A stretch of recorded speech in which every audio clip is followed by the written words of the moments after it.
हरे कृष्णा। तो हम awakening Krishna consciousness channel में आपका फिर से स्वागत करते हैं। और अब कुछ एपिसोड्स जो हमने पहले अलग अलग विषयों पर चर्चा करी थी, पर अब जो है हम भगवद गीता, जो श्रील प्रभुपाद की Bhagavad Gita as it is है, इसके ऊपर पूरी सीरीज शुरू करने जा रहे हैं। और हम इसको चैप्टर 2 से लेके, चूँकि हमारा चैप्टर 2 जो है भगवद गीता का, चैप्टर 2 से शुरू करके हम चैप्टर 18 तक एक एक श्लोक जो है कवर करेंगे। तो इस पूरी जर्नी में मेरा आप सभी से प्रार्थना है कि आप हमारे साथ जुड़े रहें, जिससे कि हम श्रीमद् भगवद गीता को अच्छे से समझने का प्रयास कर सकें और उसके श्लोकों को वास्तव में अपने जीवन में किस प्रकार से उतारना है उसको समझने का प्रयास कर सकें। ओम अज्ञानतिमिरन्धस्य ज्ञानाञ्जनशलाकया चक्षुरुन्मिलितं येन तस्मै श्रीगुरुवे नमः।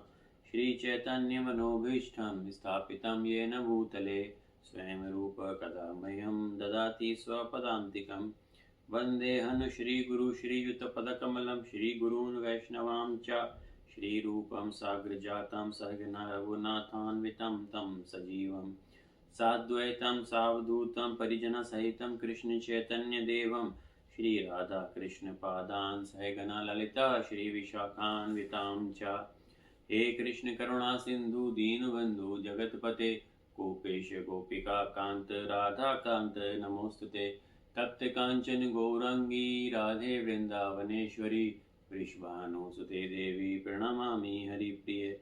वाञ्छाकल्पतरुभ्यश्च कृपा सिन्धुभ्येव च पतितानां पावनेभ्यो वैष्णवेभ्यो नमो नमः। श्री कृष्ण चैतन्य प्रभु नित्यानंद श्री अद्वैत गदाधर शिवासादि गौर भक्त वृंदा। हरे कृष्ण कृष्ण कृष्ण हरे हरे, हरे राम राम राम हरे हरे। हरे कृष्ण। तो आप सभी का हमारी भगवद गीता कक्षा में स्वागत है। तो जैसे हमने बताया था कि हम जो है भगवद गीता को डिटेल्ड चर्चा करने का प्रयास करेंगे। और आज हम शुरू कर रहे हैं भगवद गीता के अध्याय 2 से, जो कि है कंटेंट्स ऑफ गीता समराइज, अर्थात हिंदी में यदि हम बात करें तो यह है गीता का सार। तो अध्याय 2 बहुत ही महत्वपूर्ण है। ये पूरी गीता को एक तरीके से समझने का हमको परिप्रेक्ष्य देता है। और अध्याय 1 में हमने, अध्याय 1 जो है वो बेसिकली हमें बताता है कि किस प्रकार से जब अर्जुन ने अपने ही सगे संबंधियों को अपने समस्त देखा तो किस प्रकार से वो विचलित हो गए, द्रवित हो गए और भगवान श्री कृष्ण की शरण में आते हैं। तो ये अध्याय 2 जो है पूरी गीता का सार है।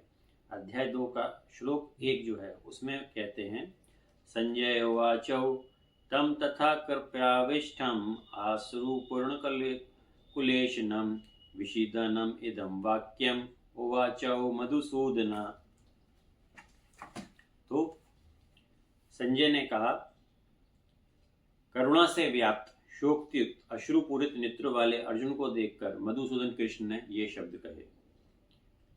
तात्पर्य श्रील प्रभुपाद द्वारा, भौतिक पदार्थ में के प्रति करुणा, शोक, अश्रु ये सब असली आत्मा को जानने के लक्षण हैं।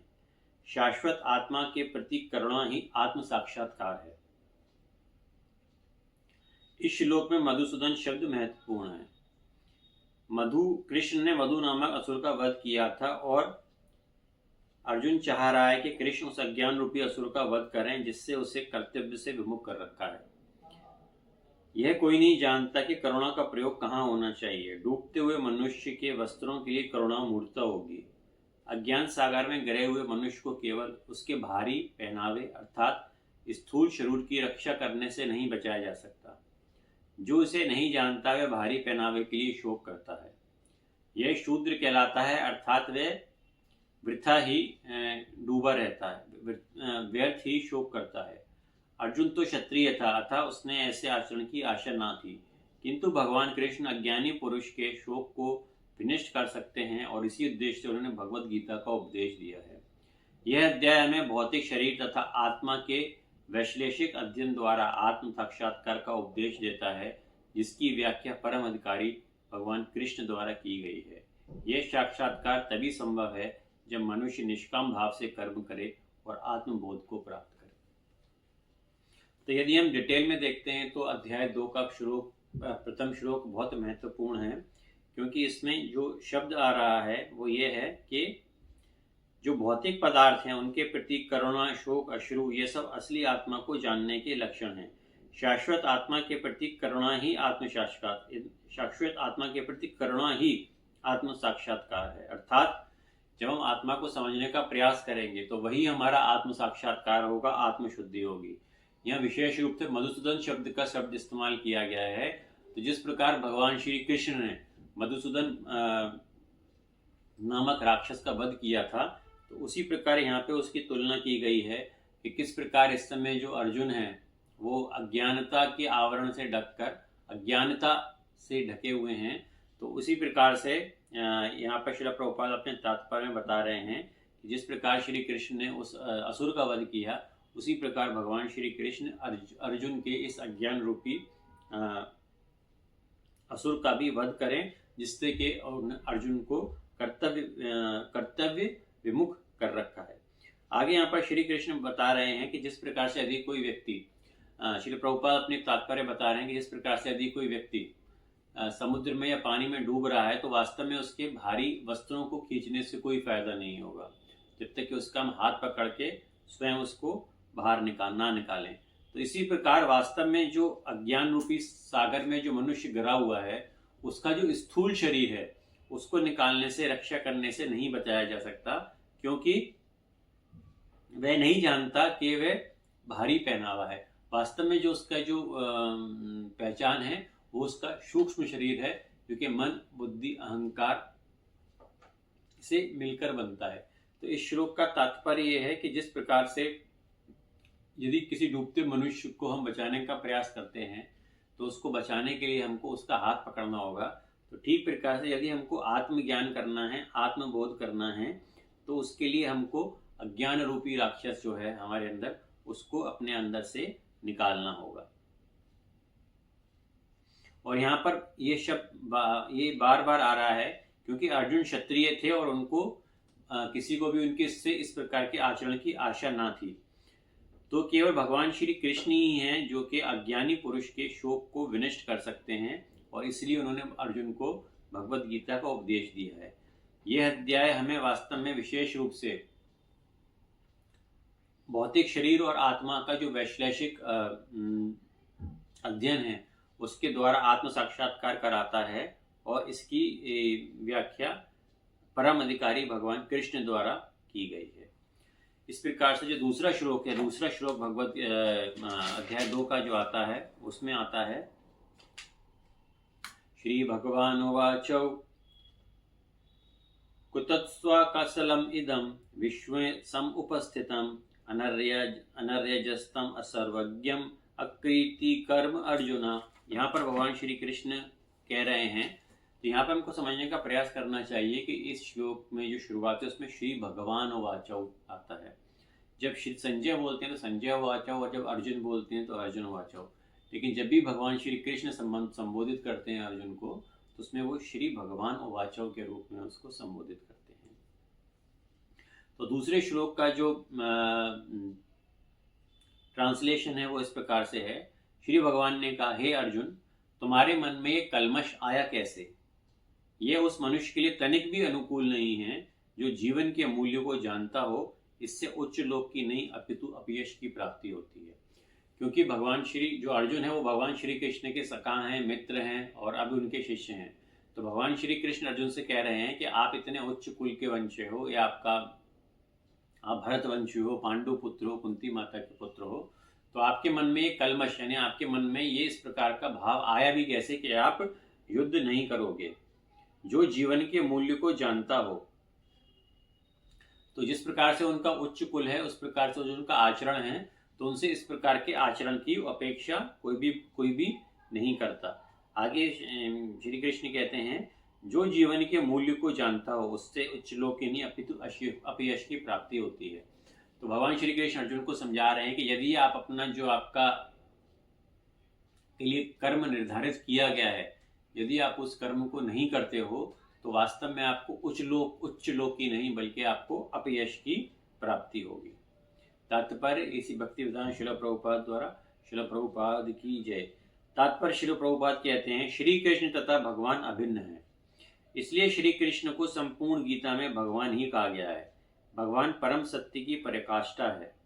परम सत्य का बोध ज्ञान की 3 अवस्थाओं में होता है, ब्रह्म या निर्विशेष सर्वव्यापी चेतना, परमात्मा या भगवान का अंतर्यामी रूप जो समस्त जीवों के हृदय में है, तथा भगवान या श्री भगवान कृष्ण।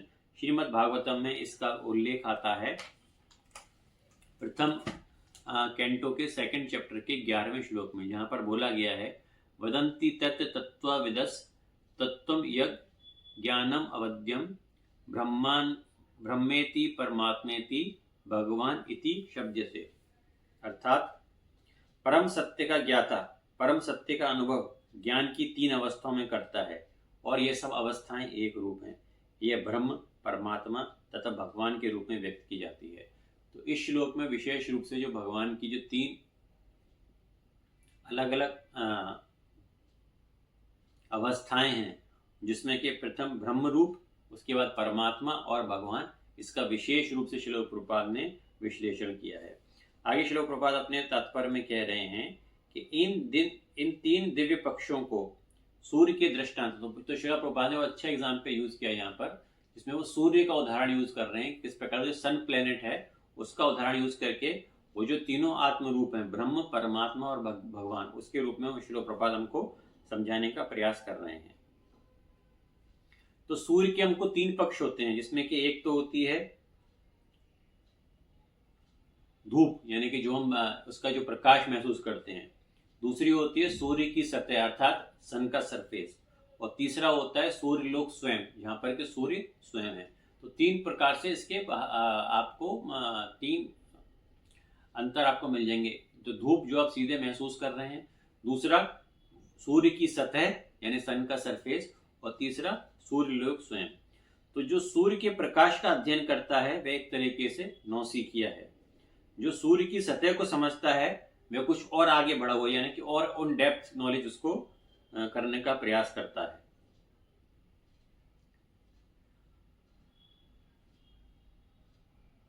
जो सूर्य लोक में प्रवेश कर सकता है वह उच्चतम ज्ञानी है। तो यहाँ पे हमको समझना चाहिए कि जो सन का जो एग्जाम्पल दिया है श्रील प्रभुपाद ने, तो जो सूर्य की किरणों को समझने का प्रयास कर रहा है वो नौसिखिया है। जो वास्तव में सूर्य की जो सतह को समझता है वो थोड़ा और आगे बढ़ा हुआ ज्ञानी है, वो थोड़ा और उसको ज्ञान है। और जो सूर्य लोक को पूरी तरह समझ सकता है स्वयं, वास्तव में वही जो है उच्चतम ज्ञानी है। तो जो नौसिखिया है वो सूर्य प्रकाश, उसकी विश्व व्याप्ति तथा निर्विशेष प्रकृति अखंड तेज के ज्ञान से ही संतुष्ट हो जाता है, और वह उस व्यक्ति के समान है जो परम सत्य के ब्रह्म रूप को ही समझ सकता है। तो वास्तव में जो सिर्फ सूर्य की किरणों को समझ रहा है मनुष्य, वो सिर्फ भगवान के ब्रह्म रूप का ही बोध कर पा रहा है। वो श्री कृष्ण के परमात्मा और भगवान के रूप का बोध नहीं कर पा रहा। जो व्यक्ति कुछ अधिक जानकार है, यानी कि जो सूर्य के सरफेस यानी सूर्य की सतह के बारे में जानता है, उसकी तुलना श्रील प्रभुपाद परमात्मा स्वरूप से करते हैं। जो व्यक्ति सूर्य लोक के अंदर प्रवेश कर सकता है, अर्थात जो स्वयं सूर्य लोक तक पहुंच सकता है, उसको श्रील प्रभुपाद कह रहे हैं कि उसी को परम सत्य के साक्षात रूप की अनुभूति प्राप्त होती है। और जिन भक्तों ने परम सत्य के भगवान के स्वरूप का साक्षात्कार किया है वे सर्वोच्च आध्यात्मवादी हैं। यद्यपि परम सत्य के अध्ययन के रत सारे विद्यार्थी एक ही विषय का अध्ययन करने में लगे हुए हैं, सूर्य का प्रकाश, सूर्य का गोला तथा सूर्य लोक की भीतरी बातें, इन तीनों को एक दूसरे से विलग नहीं किया जा सकता। फिर भी तीनों अवस्थाओं का द्योतक एक ही श्रेणी के नहीं होते।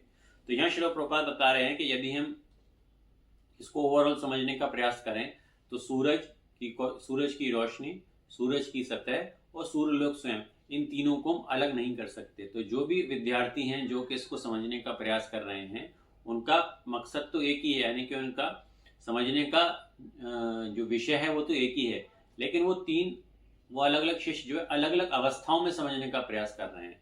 जो पहला टाइप का विद्यार्थी है वो सिर्फ सूर्य के प्रकाश को समझने का प्रयास कर रहा है। जो दूसरा विद्यार्थी है वो सूर्य के सतह को समझने का प्रयास कर रहा है, और जो तीसरा विद्यार्थी है वो स्वयं सूर्य लोक को ऐसा समझने का प्रयास कर रहा है। तो पहला व्यक्ति है जो सूर्य की किरणों को समझने का प्रयास कर रहा है, वो वास्तव में भगवान के ब्रह्म रूप का बोध कर रहा है। जो दूसरा व्यक्ति है और एडवांस, जो कि सूर्य के सतह को समझता है, वो वास्तव में भगवान के परमात्मा स्वरूप का बोध करता है। और जो वास्तव में सूर्य को ऐसा समझ लेता है, वो श्री कृष्ण के भगवान स्वरूप का बोध करता है, जो कि श्रील प्रभुपाद बताते हैं कि सर्वोत्तम है। भगवान शब्द संस्कृत, भगवान की व्याख्या व्यास देव के पिता पराशर मुनि ने की है। तो कई बार ये प्रश्न आता है कि वास्तव में भगवान की ऐसी डेफिनेशन क्या है। तो जो व्यास देव हैं महाभारत के रचयिता, और उनके पिता श्री पराशर मुनि ने भगवान की एक हमको बहुत सुंदर परिभाषा दी है, जिसमें बोला गया है, समस्त धन, समस्त शक्ति, समस्त यश, समस्त सौंदर्य, समस्त ज्ञान तथा समस्त त्याग से युक्त परम पुरुष भगवान कहलाता है। यानी कि भगवान वो हैं जिनमें कि ये 6 गुण अपरिमित मात्रा में होते हैं, जिसकी कोई हम मेजर, उसको हम उसकी तुलना नहीं कर सकते, जो कि है धन, शक्ति, यश, सौंदर्य, ज्ञान तथा त्याग।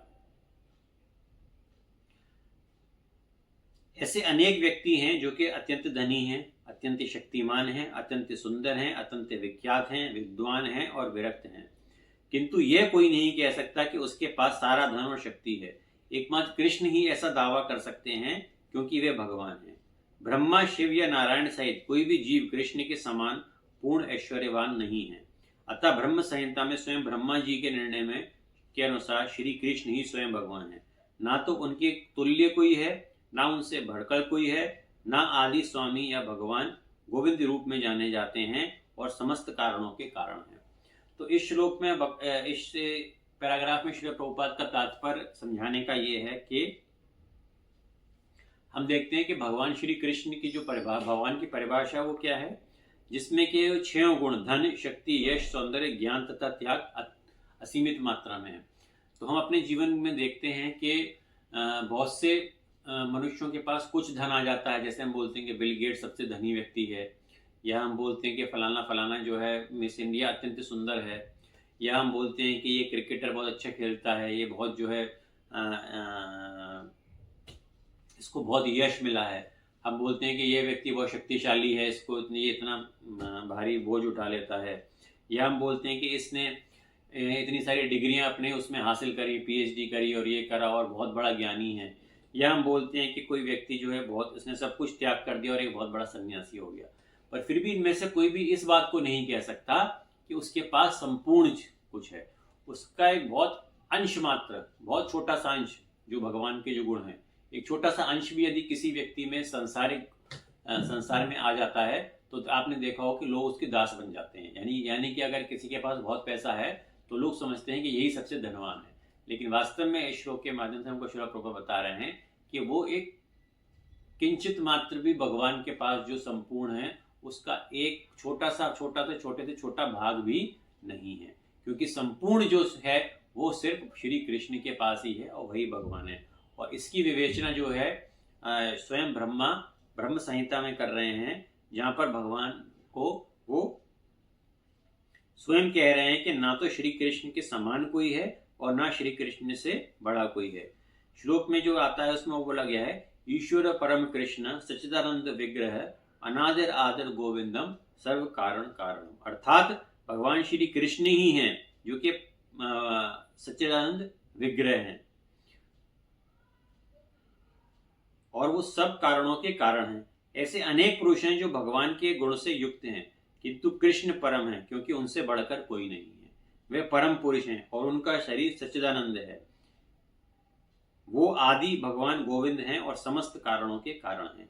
ये ब्रह्म संहिता में स्वयं श्री ब्रह्मा ने भगवान श्री कृष्ण के बारे में स्तुति की है।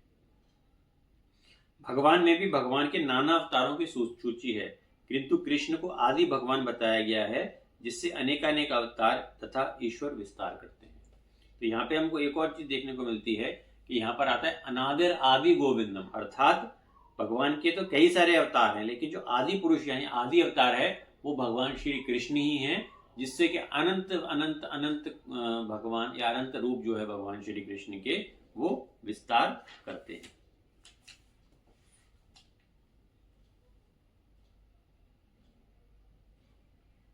भागवतम में भी इस तरह से इसका जो श्लोक आता है, प्रथम कैंटो के तीसरे अध्याय के 28वें चैप्टर में, जहां पर कहा गया है एते अश्य चश्मा कला पुष्मः कृष्ण तु भगवान स्वयं इंद्राणी व्याकुलम लोकम मृद्यंती युगे युगे। अर्थात यहाँ पर वर्णित सारे अवतारों की सूचियां या तो भगवान की अंश कलाएं अर्थात पूर्ण कलाएं हैं, किंतु कृष्ण तो स्वयं भगवान है। यहाँ पर बोला गया है कि जितने भी अवतार होते हैं उनमें भगवान कुछ अपनी अंश कलाएं दे देते हैं और कुछ पूर्ण कलाएं देते हैं, किंतु जो संपूर्ण है वो वास्तव में श्री कृष्ण ही है।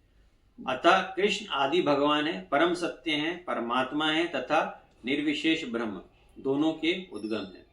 भगवान की उपस्थिति में अर्जुन द्वारा स्वजनों के लिए शोक करना सर्वथा अशोभनीय है। अतः कृष्ण ने कृत शब्द को अपना आश्चर्य व्यक्त किया है। आर्य जैसी सभ्य जाति के किसी व्यक्ति को से ऐसी मलिनता की उम्मीद नहीं की जा सकती। आर्य शब्द उन व्यक्तियों पर लागू होता है जो जीवन के मूल्य को जानते हैं और जिनकी सभ्यता आत्म साक्षात्कार पर निर्भर करती है। तो यहाँ श्री प्रभुपाद को सुंदर व्याख्या कर रहे हैं आर्य शब्द की। आर्य शब्द के बारे में वे बता रहे हैं कि आर्य वास्तव में वो हैं जो कि अपने जीवन के मूल्यों को जानते हैं और जिसकी सभ्यता आत्म साक्षात्कार पर निर्भर करती है। तो हमने देखा है कि आजकल जो मटेरियल वर्ल्ड है, जो आज का जो भौतिक जगत है, इसमें विशेष रूप से जितना भी हमको ज्ञान दिया जाता है स्कूल से लेकर कॉलेज तक, वो सिर्फ होता है कि कैसे हम जो है उस भौतिक ज्ञान को समझ पाएं, जिससे कि हमको आगे जाके एक अच्छी नौकरी मिल सके और हम अपना धनोपार्जन कर सकें, धन कमा सकें। तो उस ज्ञान में कोई भी बुराई नहीं है, उस ज्ञान को भी हमको प्राप्त करना चाहिए। तो वेदों में दो प्रकार का ज्ञान बताया गया, परा और अपरा। तो ये जो अपरा ज्ञान है ये हमको प्राप्त करना चाहिए, इसमें कोई भी संशय नहीं है। लेकिन जो मनुष्य के जीवन का परम लक्ष्य है अर्थात अथतो ब्रह्म जिज्ञासा, वो परा विज्ञान है, यानी कि परा ज्ञान। तो परा ज्ञान यदि हम प्राप्त करते हैं तो अपरा ज्ञान हमको ऑटोमेटिकली प्राप्त हो जाता है। तो यहाँ श्री प्रभुपाद उसी बात पर विशेष उल्लेख कर रहे हैं कि यदि हम आर्य शब्द वह है जो कि उनका जो मूल्य है वो आत्म साक्षात्कार पर निर्भर करता है। क्यों? जो मनुष्य का जन्म हुआ है उसका मुख्य उद्देश्य ही वो है कि वो आत्मबोध कर सके, आत्म साक्षात्कार सके, अपने आप को पहचान सके कि वास्तव में वो स्वयं कौन है, जो कि अन्य कार्य से अन्य योनियों में संभव नहीं है।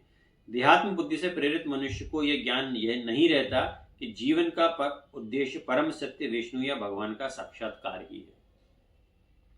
वे तो भौतिक जगत के ब्रह्म स्वरूप से मोहित हो जाते हैं, अतः वे यह समझ नहीं पाते कि मुक्ति क्या है। जिन पुरुषों को भौतिक बंधन से मुक्ति का ज्ञान नहीं होता वे अनार्य कहलाते हैं। तो अर्थात वह मनुष्य जो कि समझ नहीं पाते और सिर्फ भगवान की जो ब्रह्म स्वरूप है, जो बाह्य स्वरूप है, उसी को देखकर मोहित हो जाते हैं, वो इस जगत की भौतिक बंधनों से मुक्त नहीं हो पाते और उनको अनार्य के रूप में श्री प्रभुपाद संबोधित कर रहे हैं। यद्यपि अर्जुन क्षत्रिय था किंतु युद्ध से विचलित होकर वह अपने कर्तव्य से च्युत हो रहा था। इसकी यह कायरता अनार्यों के लिए ही शोभा देने वाली हो सकती है। कर्तव्य पथ से इस प्रकार का विचलन ना हो आध्यात्मिक जीवन में प्रगति करने का सहायक बनता है और न ही इसने संसार में ख्याति प्राप्त की जा सकती है। भगवान कृष्ण ने अर्जुन द्वारा अपने स्वजनों पर इस प्रकार की करुणा का अनुमोदन नहीं किया। तो यहाँ श्री प्रभुपाद हमको विशेष रूप से बता रहे हैं कि यदि हमको जिस प्रकार की कायरता अर्जुन दिखा रहे हैं वो वास्तव में आर्यों को शोभा नहीं देती और इस तरह के कार्य से तो वो अनार्य ही कहलाएंगे। और यदि हम इस प्रकार की कर्तव्य पथ पे अपने आप को विचलित होते हैं तो ना तो हमारी आध्यात्मिक जीवन में प्रगति होगी और ना ही इस संसार में ख्याति प्राप्त की जा सकती है। तो इस श्लोक में विशेष रूप से जो श्री प्रभुपाद का कहने का तात्पर्य है वो श्री प्रभुपाद हमको बता रहे हैं कि भगवान श्री कृष्ण ही जो है आदि पुरुष हैं। ईश्वर परम कृष्ण सच्चिदानंद विग्रह अनादिर आदिर गोविंदम सर्व कारण कारणम। तो अनादिर आदिर गोविंदम अर्थात गोविंद ही आदि पुरुष हैं, उन्हीं से सारे अवतार होते हैं और वही सर्व कारणों का कारण है। ना तो भगवान श्री कृष्ण के समकक्ष कोई है और ना भगवान श्री कृष्ण से बढ़कर कोई है। इसके साथ ही हमने देखा कि जो भगवान के 6 गुण बताए गए हैं उन 6 गुण में जो असीमित अपरिमित मात्रा है जो भगवान व्यास देव के पिता श्री पराशर मुनि ने डिस्क्राइब की है वही भगवान की परिभाषा है। इसके साथ ही इस श्लोक में श्रील प्रभुपाद ने व्याख्या की है कि भगवान के 3 स्वरूप हैं, श्री कृष्ण के 3 स्वरूप हैं, जिसको कि ब्रह्म स्वरूप, परमात्मा और भगवान के रूप में संबोधित किया है। तो इसका कंपैरिजन उन्होंने सूर्य प्लेनेट से किया है, सूर्य लोक से किया है। तो जो सूर्य की रोशनी का अध्ययन करता है वो भगवान के ब्रह्म स्वरूप को पहचानता है। जो सूरज के सरफेस यानी कि आउटर सरफेस का थोड़ा सा अध्ययन कर लेता है, उसको समझता है, वो भगवान के परमात्मा स्वरूप का अध्ययन करता है। लेकिन वास्तव में जो सूर्य लोक तक पहुंच जाता है वो वास्तव में श्री कृष्ण के भगवान स्वरूप का दर्शन करता है। इसके साथ ही श्रील प्रभुपाद हमको ये भी बता रहे हैं कि किस प्रकार से जो हमारा जो कर्तव्य है, इस जीवन का मुख्य उद्देश्य है, वो है आत्म साक्षात्कार। आत्म साक्षात्कार अपने जीवन में, जिससे कि हम भगवान श्री कृष्ण की प्राप्ति कर सकें। क्योंकि जो भी हम अपना कार्य कर रहे हैं इस जीवन में, वो सारा का सारा कार्य हम भौतिक संसर्ग में आके भौतिक स्वरूप से कर रहे हैं, जिससे कि हमको भौतिक चीज़ों की हमको प्राप्ति हो। वो चाहे अच्छा हमको घर हो, अच्छी नौकरी हो, अच्छा हमारे विवाह हो, अच्छे बच्चे हों, तो इस सारी उसमें हम अपनी जीवन की भागदौड़ में लगे हुए हैं। लेकिन वास्तव में हम ये भूल जाते हैं कि इन चीज़ों के साथ साथ जो हमको मनुष्य जीवन मिला है वो अत्यंत दुर्लभ है, और उसका मुख्य उद्देश्य इस सब के साथ साथ आत्म साक्षात्कार या आत्मबोध भी करना है। और जो हमारा निश्चित कर्म है, यदि हम उससे हटते हैं, जो कि अर्जुन के रूप में उदाहरण दे रहे हैं श्रील प्रभुपाद, कि यदि जो हमारा निश्चित कर्म है उससे यदि हम हटते हैं, तो ना तो हमको इस भौतिक संसार में ही यश की प्राप्ति होगी, बल्कि हमारे आध्यात्मिक जीवन की प्रगति भी रुक जाएगी।